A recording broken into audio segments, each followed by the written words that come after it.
देखिए यूपीएससी का जो प्रीलिम्स है, मैंने लास्ट वीडियो में बताया था, कुछ लोग ऐसा कयास कर रहे थे या इस तरह का एक र्यूमर क्रिएट कर रहे थे कि यूपीएससी का प्रीलिम्स पोस्टपोन हो जाएगा, इंडिया और पाकिस्तान के बीच में वॉर हो जाएगा, इसकी वजह से क्या होगा कि जो यूपीएससी का प्रीलिम्स है वो पोस्टपोन हो जाएगा। अब इसके चक्कर में बहुत सारे बच्चों का 8-10 दिन खराब हो गया। प्रीलिम्स होगा नहीं होगा, प्रीलिम्स होगा नहीं होगा, इसी डाउट में एक र्यूमर क्रिएट किया गया समाज में, और जिसकी वजह से जो बच्चे थे 8-10 दिन तक उनका मन नहीं लगा, जबकि इंडिया और पाकिस्तान के बीच में कोई डिक्लेयर्ड वॉर नहीं चल रहा था।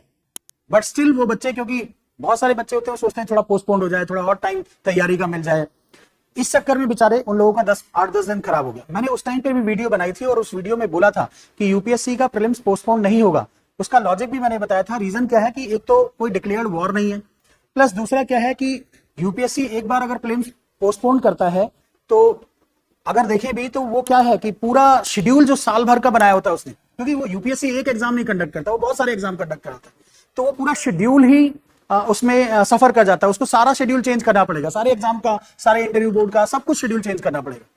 दूसरी बात ये थी। तीसरी बात अगर हम देखें तो जो फाइट चल रही थी वो जैसलमेर और ये सब जो रीजन है, राजस्थान वाला रीजन है या जम्मू कश्मीर रीजन है, वहां पे फाइट चल रही थी।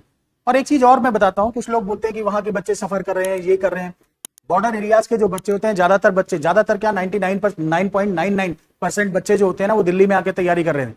तो ये लॉजिक देना कि वहां बैठ के तैयारी कर रहा है कोई बच्चा, वहां कोई तैयारी नहीं कर रहा होता, वो बच्चा यहीं पे दिल्ली में आके तैयारी कर रहा होता है, या कोई उसका जो कैपिटल होता है जहां पे कोचिंग अवेलेबल होती है वहां तैयारी कर रहा होता है। सेलेक्ट होने के बाद सभी ये बोलते हैं कि मैंने कोचिंग नहीं ली है, लेकिन ऐसा कुछ होता नहीं है। कोचिंग लेते हैं बच्चे और सेलेक्ट होने के बाद बोलना शुरू कर देते हैं कि हमने तो सेल्फ स्टडी कर ली। बिना गाइडेंस के आप कैसे समझ पाएंगे इतने बड़े सिलेबस को?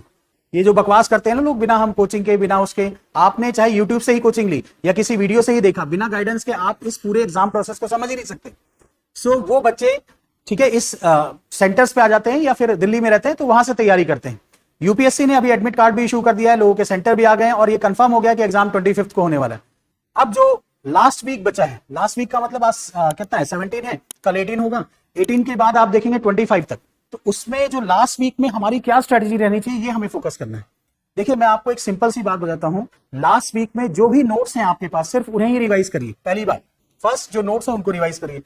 दूसरा पॉइंट आपको जो मस्ट करना है कि प्रीवियस ईयर 2013 से लेकर 2025 तक जो भी प्रीलिम्स के पेपर आए, और किसी टेस्ट सीरीज को नहीं करना है, कोई मार्केट में जो टेस्ट सीरीज है उसका कोई प्रैक्टिस नहीं करना है।